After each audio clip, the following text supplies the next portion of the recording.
ప్రభువైన యేసుక్రీస్తు వారు జీవించినటువంటి దినాలలో ప్రభువారిని ఎప్పుడు విమర్శిద్దామా, ఎప్పుడు ఆయనలో తప్పు పడదామా అని చెప్పేసి ఎక్కువగా ఆయనను దగ్గరుండి ఎప్పుడు కూడా అబ్జర్వ్ చేసేటువంటి వారు ఈ చదవబడినటువంటి లేఖనములో రాయబడిన వారు. ఎవరు వారు? ప్రధాన యాజకులను, పెద్దలు. వీరికి ఉన్నటువంటి విధానం ఏంటంటే, గత రాత్రి మనం చెప్పుకున్నాం, అసంపూర్ణమైన భక్తి జీవితం అని.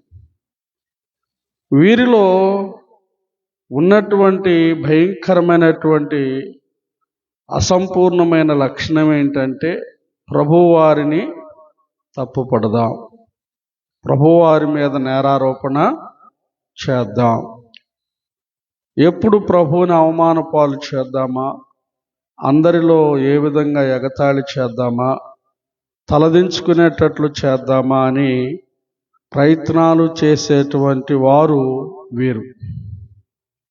అయితే గమనించాల్సిన విషయం ఏంటంటే, చాలాసార్లు పెద్దలు ఒక మాట చెప్తారు. ఏమనంటే, తలెత్తి ఆకాశం మీద ఉమ్ము వేస్తే ఎక్కడ పడిద్ది ఆ ఉమ్ము? ఆ ఉమ్ము వేసిన మనిషి మొహం మీదే పడిద్ది. అలాగే పరిశుద్ధుడైనటువంటి దేవాతి దేవుని మీద, ఆ ప్రభువైన యేసుక్రీస్తు వారి మీద నేరారోపణ చేయాలని తలంచిన ప్రతిసారి వారు ఊసిన ఉమ్ము వారి ముఖానే పడుతూ వస్తుంది.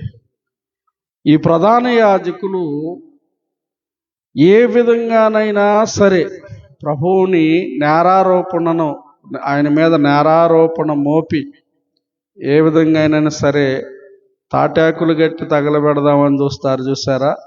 అలాంటి ప్రయత్నాలు చేశారు. ఎవరు వీరు?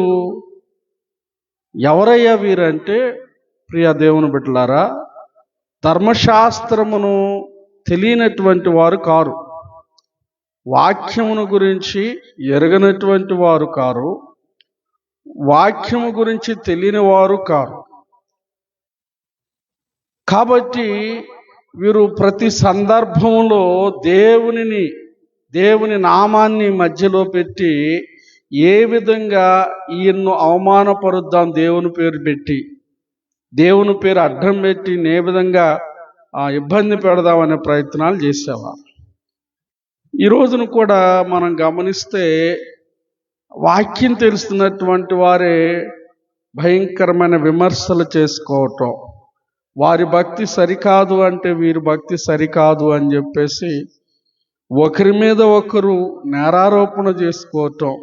సరే పోనీ వినిన మాటలను బట్టి ఎవరిదో ఒకరి తప్పు తెలుసుకొని సరిదిద్దుకొని ఒకరికొకరు విధేయత కలిగి ఉంటారా అంటే అలాంటి మనస్తత్వం నేడు దినాల్లో కనిపించట్లా. ప్రాముఖ్యంగా ఈ యొక్క సోషల్ మీడియా, యూట్యూబ్ వచ్చిన దగ్గర నుండి ఈ ఇన్స్టాగ్రాము, ఫేస్బుక్, వాట్సాప్ ఇలాంటి వాటిల్లో దైవ సేవకులు కూడా ఇలాగే తయారయ్యారు.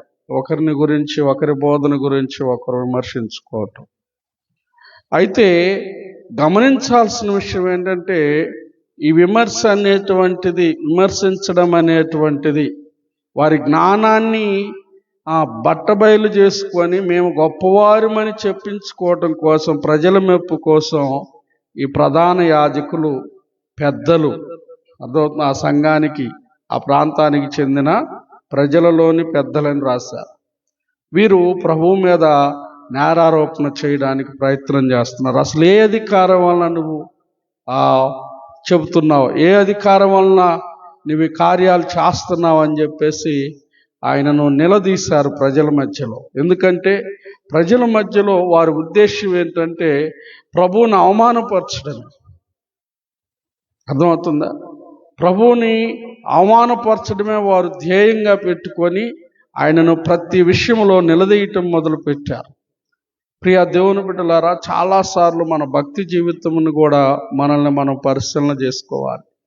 చాలాసార్లు మన భక్తి జీవితాన్ని బట్టి ప్రజల మధ్యలో దేవునిని అవమానపరుస్తున్నామేమో, దేవునికి అవమానకరంగా ప్రవర్తిస్తున్నామేమో, మనకు తెలియకుండానే దేవునిని అవమానపరచాలని మన నోటి మాటల ద్వారా మనం మాట్లాడుతూ ఉంటాం. మనం అనుకుంటాం దేవుణ్ణి అవమానపరుస్తున్నాం అనుకోం, కానీ మనకు తెలియకుండానే మన మాటలతో, అపవిత్రమైన మాటలతో, పనికి మాలిన మాటలతో ఒకరిని గురించి ఒకరిని విమర్శించడం, ఒకరిని గురించి ఒకరి ఎదుట తక్కువగా మాట్లాడడం, మనుషులు లేనప్పుడు మనుషుల గురించి, ఆ మనిషిని గురించి చెడ్డగా మాట్లాడడం అనేటువంటిది కూడా దేవుణ్ణి అవమానపరచడమే. ముందు దేవుడు బాధపడుతూ ఉంటాడు, ఎందుకంటే ఆయన స్వరూప్యమందు మనల్ని సృష్టించాడు. అర్థమవుతుందా? దేవుని స్వరూపమందు మనుషులను సృజించాడు. కాబట్టి ప్రతి ఒక్కరు కూడా దేవుని బిడ్డలే. మనుషులు లేనప్పుడు ఒక మనిషిని గురించి మాట్లాడడం చాలా తప్పు అన్నమాట. ఇక్కడ ప్రభు ఆ రోజు ఈ యొక్క ప్రధాన యాజకులు, పెద్దలు వీరు చేసినటువంటి తప్పిదాన్నే నేడు చాలామంది చేస్తున్నారు. నేడు వారి యొక్క అనుభవాలను నేడు చాలామంది కలిగి ఉంటున్నారు ఇలాంటి లక్షణాలు. కాబట్టి ఇక్కడ మనం తెలుసుకోవాలి అని, మనల్ని మనం సరి చేసుకోవాలి అని ప్రభు ఈ రాత్రి తన వాక్యం ద్వారా ఆయన జీవించిన దినాలలో, భూమి మీద జీవించిన దినాలలో జరిగిన సంఘటనలను మన ముందుంచుతున్నాడు. కాబట్టి మాటలు వింటున్నటువంటి మనము ఎలా ఉండాలంటే సరి చేసుకోవాలి, సరిదిద్దుకోవాలి, ఒకరినొకరము ప్రేమించుకోవాలి, ఒకరినొకరము గౌరవించుకోవాలి. వాడు తక్కువవాడైనా నీకంటే బలములో తక్కువవాడు కావచ్చు, ఆస్తిలో తక్కువవాడు కావచ్చు, జ్ఞానములో తక్కువవాడు కావచ్చు, ఏ విషయంలోనైనా తక్కువవాడైనప్పటికీ కూడా అతన్ని ప్రేమించి దేవుని ప్రేమను వారికి చూపించి దేవుని విషయాలను వారికి బోధించే వారముగా మనం ఉండాలి అన్నది ప్రభువారి యొక్క ఉద్దేశమై ఉన్నది. దేవునికి స్తోత్రం కలుగునుగాక. హల్లెలూయా. ప్రియ దేవుని బిడ్డలారా, ఈ లోక పోకడను మనం చూస్తే మనకంటే తక్కువగా ఉన్నారన్నా, మనకంటే హీనంగా ఉన్నారన్నా, మనకంటే బలహీనులుగా ఉన్నారన్నా అలాంటి వారిని లెక్క చేయం, అలాంటి వారి దగ్గరికి వెళ్ళాం. కానీ ప్రభువారు ఆ దినాలలో మరి పరలోక రాజ్యమును వదిలి మానవ అవతారిగా ఈ లోకంలోనికి వచ్చాడు. మనమందరము, మానవులందరూ కూడా అల్పులు ఆయన దృష్టిలో. కానీ సమాజము అప్పటికి అనేకులను వీరు సుంకరులు, వీరు పాపులు, వీరు అలాంటి వారు, ఇలాంటి వారు అని చెప్పేసి నేరారోపణలు చేసి ప్రజలను దూరస్తులుగా పెట్టింది. కొంతమంది సమూహాన్ని, కొంతమందిని కొన్ని పేర్లు పెట్టి ఎడం చేసేసింది. మన దేశంలో కావచ్చు, ఆయా దేశాలలో కూడా కావచ్చు, ఉన్నటువంటి వివక్ష ఎలా ఉంది అంటే ఆ రోజుల్లో తెల్లవాళ్ళు, నల్లవాళ్ళు అని భయంకరమైన వివక్ష చూపించేవారంట. అర్థమవుతుందా? మరి ఈ రోజును కూడా మనం చూస్తే కులాల పేరుతో, మతాల పేరుతో ఎంతగానో వివక్ష చూపిస్తూ ఉన్నారు. ఎంతో అంటరాని వారిగాను, వారిని ఎంతగా చిన్నతనంగా చూసేవారిగాను, అవమానపరుస్తూ మాట్లాడేటువంటి వారిగా నేడు సమాజంలో చూస్తూ ఉన్నాం.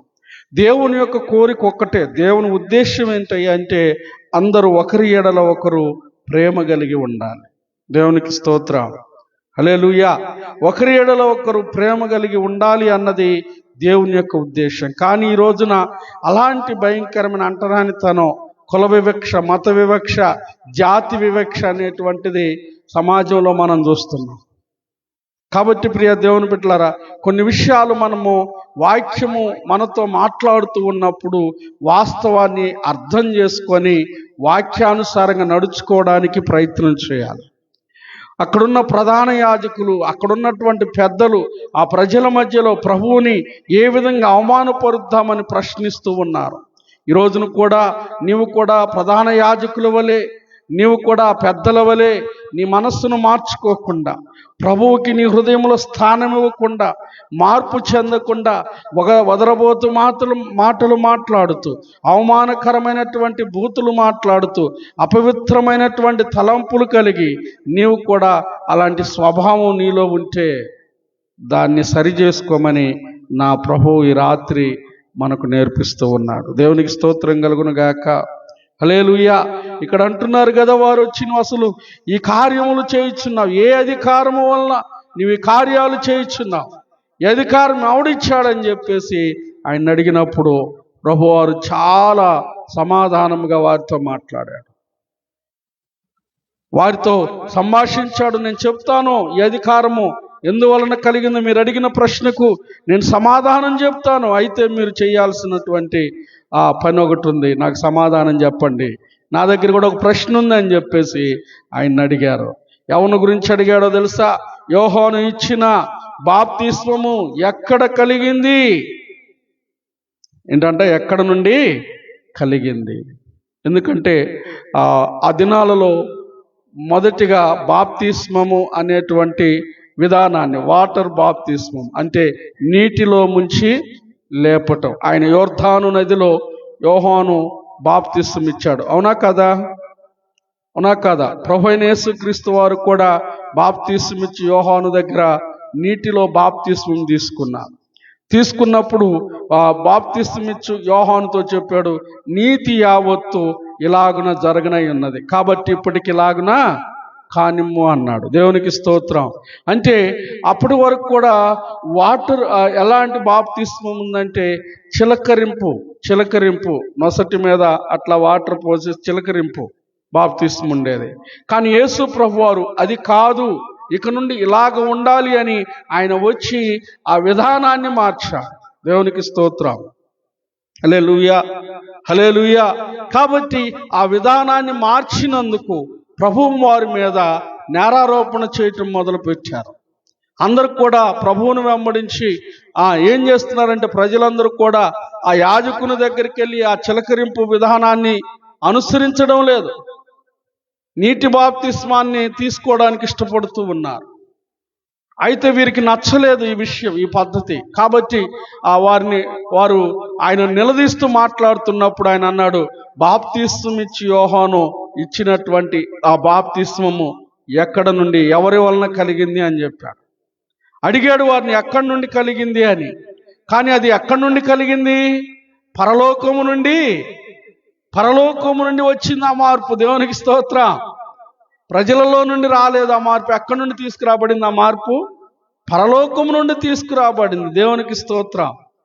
ప్రజలలో కూడా సమానత్వం అనేటువంటిది, ప్రజలందరూ కూడా భారతీయులందరూ నా సహోదరులు నా సహోదరులని మరి ప్రతిజ్ఞ చేస్తూ ఉంటారు.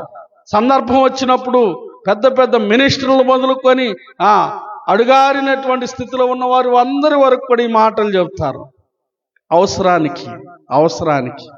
కానీ దేవుడు ఎక్కడి నుండి తీసుకొచ్చాడు ఈ మార్పుని? పరలోకము నుండి, ఆయనలో నుండి వచ్చింది. ఆయన తీసుకొచ్చాడు.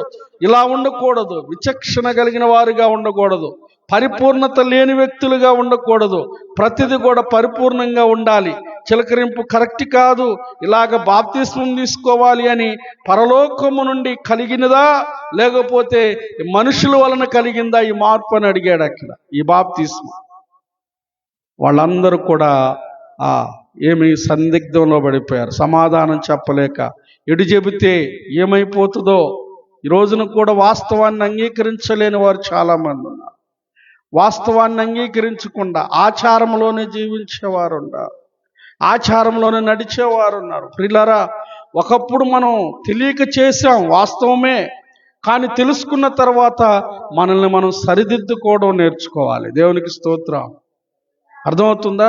ఒకప్పుడు ఆచారపూర్వకమైన భక్తి, ఆత్మశుద్ధి లేని ఆచారాలేలా, బండశుద్ధి లేని పాకమేలా, చదువు పద్యమరే చాలదా ఒకటి అన్న. ఆత్మలో శుద్ధి లేని ఆచారాలు మనకెందుకు కదా?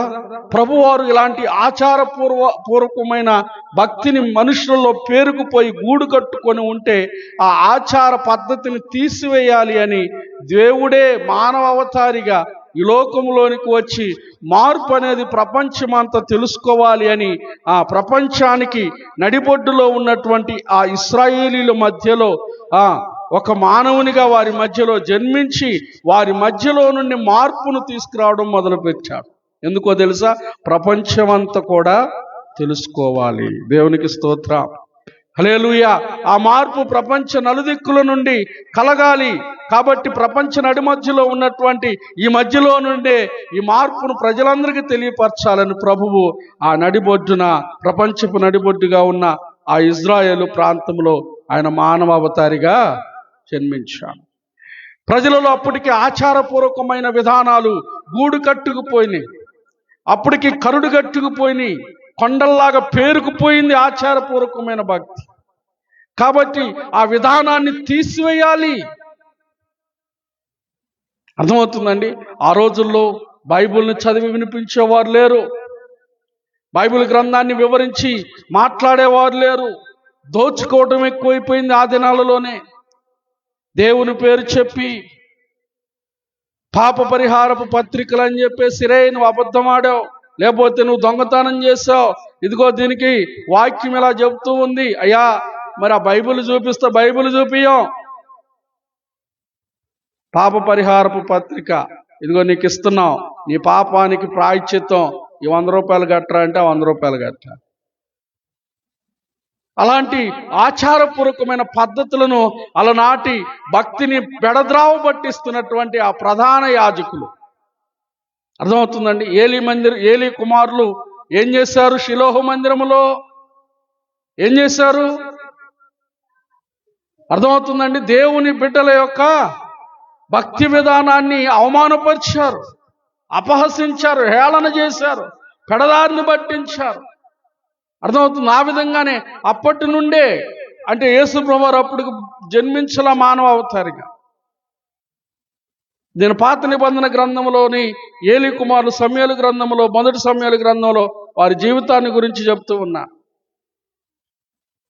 వారిదే ఆ దేవాలయాల్లో పెత్తనాలు, వారియే అధికారాలు, వారికి నచ్చినట్లు, వారికి ఇష్టం వచ్చినట్లు జీవిస్తే చాలు, వారు చెప్పిన విధానాలు చేస్తే చాలు. మనుషులు విసిగిపోయారు, ప్రజలు విసిగిపోయారు.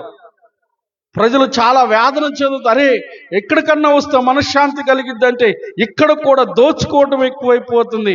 వారు నియమించిన నియమాలను మన మీద పులుముతూ మనల్ని దేవుని దగ్గర కూడా ప్రశాంతంగా ఉండకుండా చేస్తున్నారు అనేటువంటి విధానంలోనికి వెళ్ళిపోయారు ప్రజలు.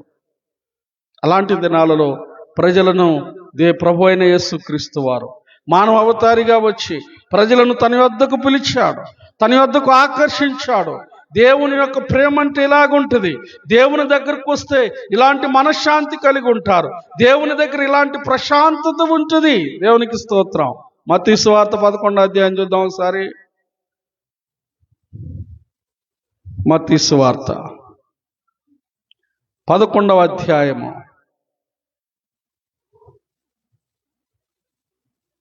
అక్కడ రాయబడినటువంటి మాట 11వ అధ్యాయంలో, ప్రయాసపడి భారము మోయుచున్న 28వ వచనం, ప్రయాసపడి భారము మోయుచున్న సమస్త జనులారా నా యొద్దకు రండి, నేను విశ్రాంతిని కలగజేస్తాను. అప్పటికి విసిగిపోయారు ప్రజలలో. ప్రియా దేవుని బిడ్డలారా, హెచ్చు తగ్గులు పెరిగిపోయాయి. అర్థమవుతుందా? దూరాలు పెరిగిపోయాయి, అసమానత్వాలు పెరిగిపోయాయి. అర్థమవుతుందా? అప్పటికి వీడు శాస్త్రి, వీడు పరిసయ్యుడు, వీడు సుంకరి అని చెప్పేసి వాళ్ళకి చెప్పవలసిన పద్ధతుల్లో, ప్రజలను కేటాయించాల్సిన పద్ధతిలో కేటాయించేశారు. వీడు తక్కువవాడు, వీడు ఎక్కువవాడు. మన భారతదేశంలో కూడా ఇలాంటి విచక్షణ అప్పటికి రగులుకుంది. ఎలాంటి విచక్షణ ఏమండి? ఎలాంటి విచక్షణ అంటే దళితుడుగానే వాడు చేయాల్సిన పని, చెప్పులు కుట్టేవాడు చెప్పులే కుట్టాలి, బట్టలు ఉతికే చాకలి బట్టలే ఉతకాలి, పరిపాలించేవాడు పరిపాలించాలి, వ్యాపారం చేసేవాడు వ్యాపారమే చేయాలి, మరొకడు పరిపాలించకూడదు, మరొకడు గుడిలోనికి ప్రవేశించకూడదు, అగ్రకులస్తుడే దీనిలోనికి రావాలి అని చెప్పేసి అలాంటి తారతమ్యాలు ఆ దినాలలో అక్కడ ఉన్నాయి. ప్రపంచవ్యాప్తంగా అలాంటి తారతమ్యాలు చోటు చేసుకొని మనుషులలో ఎక్కువ తక్కువ భేదాలను కలగజేశారు. కాబట్టి ఇలాంటి భేదాలను మనుషుల్లో నుండి తీసివేయాలనుకున్నాడు ప్రభువు. అందరూ సమానత్వమే. దేవుని దృష్టిలో ఎవరు ఎక్కువ కాదు, ఎవరు తక్కువ కాదు అని తెలియచెప్పాలనుకున్నాడు ప్రభువారు. అందరూ సమానమే అని తెలియచెప్పాలని చెప్పేసి ప్రభు అయిన యేసుక్రీస్తు వారు మానవ అవతారిగా ఈ లోకంలో జీవించి ఆ 33.5 సంవత్సర కాలంలో 3.5 సంవత్సరాలు సువార్త పరిచర్యను చేయడం ప్రారంభించారు. ఈ సువార్త పరిచర్యలో ప్రజలు అప్పటికి భయంకరంగా దూరం చేయబడ్డారు, దేవునికి దూరం చేయబడ్డారు. అర్థమవుతుందండి? మనుషులకు దూరం చేయబడ్డారు. మన భాషలో చెప్పుకోవాలంటే దొర చెప్పండి దొర అని కాళ్ళు మొక్కుతాను బాంచిన అన్నట్లుగా మనుషుని తక్కువ అని చేశాడు. రే నీ స్థానం అదే, నువ్వు లేనోడివి, మేము చెప్పినట్టు నువ్వు వినాలి. వాడి స్వతంత్రాన్ని దొంగిలించారు, వారి భక్తి జీవితాన్ని దొంగిలించారు. రే నువ్వు గుడిలోకి రాకూడదు. మన భారతదేశంలో కూడా ఇదివరకు దళితులను గుడిలోనికి రానిచ్చేవారు కాదు. ఇప్పటికి కూడా కొన్ని చోట్ల చూస్తున్నాం, గుళ్ళోకి హైందవులు వారి గుళ్ళోనికి రానివ్వట్లేదు. ఇప్పటికి కూడా ఉంది ఆ వివక్ష. ఈ మార్పు రావాలి ప్రజలలో. ప్రభువారు కోరుకున్నదే ఈ వివక్ష ఉండకూడదు. అందరూ కూడా సమానము, బ్రదర్స్ అండ్ సిస్టర్స్ లాగా, అన్నదమ్ముళ్లాగా, అక్కా చెల్లెళ్ళలాగా కలిసి ఉండాలి. అందరూ కూడా ఒకరి ఎడలో ఒకరు ప్రేమ కలిగి ఉండాలి, సమానత్వం కలిగి ఉండాలని ఆయన ఆశించాడు. దేవునికి స్తోత్రం, హల్లెలూయా.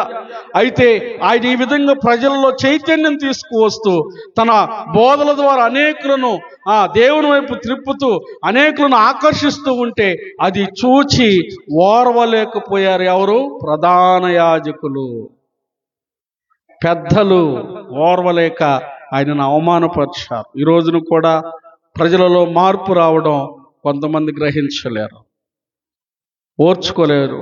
రే నువ్వేంట్రా మా పెద్దవాళ్ళకి ఎదురు తిరిగి మాట్లాడతావు అనేవాళ్ళు లేరా? ఉన్నారా? ఉన్నారు. ఆ రోజున మనల్ని బ్రిటిష్ వాళ్ళు పరిపాలిస్తుంటే ఓర్చుకోలేకపోయారు. నిజమే, ఒకరి పరిపాలన కింద ఉండడానికి ఎవరు ఇష్టపడరు. బానిసలుగా ఎదురు తిరిగి మాట్లాడుతూ ఉంటే ఆ దినాల్లో మాట్లాడిన వారి పక్షాన నిలబడవలసిన మనవాళ్లే, రే దొరగారికి నువ్వు ఎదురు తిరుగుతావేంట్రా, దొరగారికి ఎదురు చెబుతావేంట్రా అని చెప్పేసి దొరకి వీళ్ళు బ్రిటిష్ వాళ్ళకి వంత పలికేవారంట. అగ్రకులాల వాళ్ళు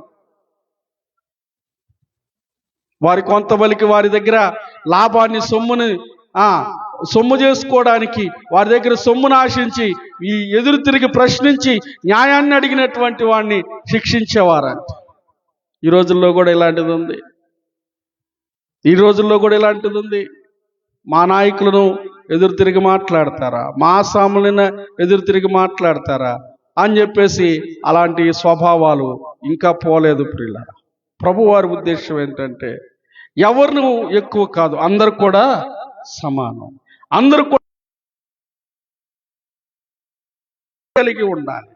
కాబట్టి ఆ రోజుల్లో జరుగుతున్న ఈ మతపరమైనటువంటి అవకతవకలతో ప్రజలను దోచుకుంటున్న ఈ ప్రధాన యాజకులను అక్కడున్నటువంటి పెద్దల్లో మార్పు తీసుకురావాలని ప్రజల ముందే వారిని ప్రశ్నించాడు. ఈ బాప్తిస్మము పరలోకము నుండి వచ్చిందా లేకపోతే మనుషుల వలన కలిగిందా అని అడిగినప్పుడు వారు చాలా సందిగ్ధంలో పడిపోయి వారు చేసేది తప్పని కూడా ఎరిగి కూడా వారి తప్పును సరిదిద్దుకోవడానికి బదులుగా తప్పించుకోవాలని చెప్పేసి మాకు తెలియదు అన్నారట. తెలియక మాట్లాడితే పర్వాలేదు, అన్ని తెలిసి కావాలని దేవుని నామాన్ని అవమానపరచాలని చూస్తే ప్రభువారు మెచ్చడు. ప్రియులారా, మన జీవితంలో కూడా ఇది నేర్చుకోవాలి. తెలియక మాట్లాడితే దేవుడు ప్రతిదానికి జవాబిస్తాడు. దేవుడు ప్రతిదానికి జవాబునిస్తాడు. తన సేవకుల ద్వారా అనేక మంది ద్వారా జవాబునిస్తాడు. ఒకవేళ నువ్వు తెలిసి కావాలని దేవుని నామాన్ని అవమానపరిచేలాగా మాట్లాడితే దేవుడు మనల్ని క్షమించడు. రాత్రికాల సమయంలో మన మాటలు ఎలాగుంటున్నాయి? నువ్వు పొలంలోనికి వెళ్ళినప్పుడు, నలుగురు మధ్యలో కూర్చున్నప్పుడు, స్నేహితులతో ఉన్నప్పుడు దేవుని నామాన్ని మహిమ తెచ్చే విధంగా మాట్లాడుతున్నావా? దేవుని వాక్యాన్ని అవమానపరిచే రీతిగా మాట్లాడుతున్నామా? ఏ విధంగా మనం మాట్లాడుకుంటున్నాం? ఏ విధంగా ఉంటుంది మన సంభాషణ? ఒంటరిగా ఉన్నప్పుడు ఎలా ఉంటున్నాం? మందిరములో ఉన్నప్పుడు ఎలాగుంటున్నాం? బయట ఉన్నప్పుడు ఎలాగుంటున్నాం? మనల్ని మనం ప్రశ్నించుకోవాలి ప్రియులారా, సరి చేసుకోవాలి. తప్పులు లేని వారు, తప్పులు చేయని వారు ఎవరు ఉండరు. కానీ ఆ తప్పులను తెలుసుకొని సరిదిద్దుకున్న వారినే దేవుడు మెచ్చుతాడు. దేవునికి స్తోత్రం కలుగునుగాక. హల్లెలూయా. కానీ వీరు సరిదిద్దుకోవడానికి బదులుగా ఏం చేయబడ్డారు? తప్పించుకొని వెళ్ళారు. వాస్తవాన్ని అంగీకరించలేదు. ఇలాంటి మనుషులు కూడా ఉంటారు. వాస్తవాలు మాట్లాడేటప్పుడు తెలుసుకొని అంగీకరించడానికి వారి మనసు ఇష్టపడదు, తప్పించుకునేవారుగా ఉంటారు. ఏదైనా వాస్తవం చెప్తున్నప్పుడు ఆ వాస్తవాన్ని అంగీకరించాలి. ఆ వాస్తవాన్ని మనం తెలుసుకోవాలి. దేవుని పేరిట జరిగేటువంటి ఆ భక్తిపరమైనటువంటి ఆచారపూర్వకమైనటువంటి దోపిడీలను, ఆ మోసపూరితమైన విధానాలను, వాటిలో నుండి మనం ఏం చేయాలంటే జ్ఞానము కలిగి ప్రక్కకు పోవాలి. దేవునికి స్తోత్రం. హల్లెలూయా. నేను ఒక సందర్భాన్ని చెప్తాను మీకు ప్రియులారా. కొన్ని తిరునాళ్ళు జరుగుతూ ఉంటాయి. దేవుని పేరట కొన్ని తిరునాళ్ళు జరుగుతూ ఉంటాయి. దేవుడు చెప్పాడా జాతర చేయమని? మోషే కాలంలో మోషే కొండ మీదకి వెళ్ళి 40 దినాలు అక్కడ కూర్చొని కనిపెట్టుకొని ఉంటున్నాడు. దేనికోసం? 10 ఆజ్ఞల కొరకు. కానీ కింద వీళ్ళు ఏం చేశారు? ఒక బొమ్మను చేసుకొని జాతర చేయటం మొదలుపెట్టారు. దేవుడు చెప్పాడా జాతర చేయమని? దేవునికి కోపం వచ్చిందా రాలేదా? వచ్చిందా రాలేదా? తిరణాళ్ళకి వెళ్ళటం. ఈ మధ్య మనకి అముట్లూరు తిరణాలని చెప్పేసి వెళుతూ ఉంటారు చాలామంది. ఏదో తెలియక వెళుతున్నాం ఒకప్పుడు, కానీ వాక్యాన్ని తెలుసుకొని దానిలో నుండి ప్రక్కకు తప్పించబడాలి. దానిలోనికి వెళ్ళి వాక్యం తెలిసి కూడా అందులో మనం పాలు పంపులు పొందకూడదు. తెలియక చేస్తే మనం కనికరించబడతాం, తెలియచేస్తే కనికరించబడం. ప్రియులారా, కొన్ని ఇలాంటి ఆచారపూర్వకమైన కొన్ని ఉన్నాయి. నీలాలు సమర్పించడం, ఆ పద్ధతులన్నీ దేవుడు మార్పు తీసుకొచ్చాడు. భక్తిలో మార్పులు తీసుకొచ్చాడు. తల వెంట్రుకలను సమర్పించడాన్ని దేవుడు అప్పట్లో దాన్ని చిన్నగా ప్రజల్లో నుండి ఆ విధానాన్ని తీసివేసుకుంటూ వచ్చాడు. మొక్కుబడులు చేసుకోవటం, మోకాళ్ళ మీద నడిచి వస్తాను, లేకపోతే ఇలాగ వస్తాను, అలాగ వస్తాను, అది చేస్తాను. ఇది కాదు దేవుడు ఆశించేది. నీలో మార్పు. నీ హృదయం కావాలి దేవునికి, నీ జీవితం కావాలి దేవునికి. దేవుని ఎదుట నువ్వు సరి అయిన వ్యక్తిగా ఉండాలి. అది దేవునికి కావాల్సి. దేవునికి స్తోత్రం. నీ హృదయంలో నుండి మార్పు కోరుకుంటున్నాడు ప్రభు.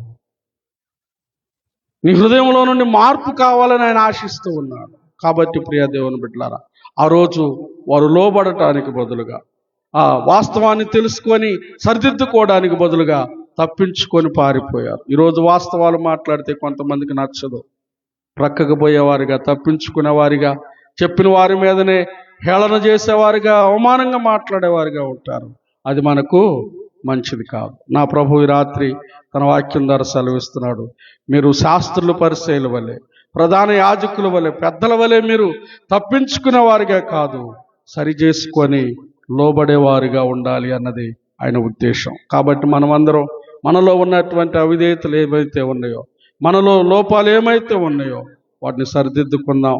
దేవునికి లోబడదాం. ఒకరినొకరం గౌరవించుకుందాం.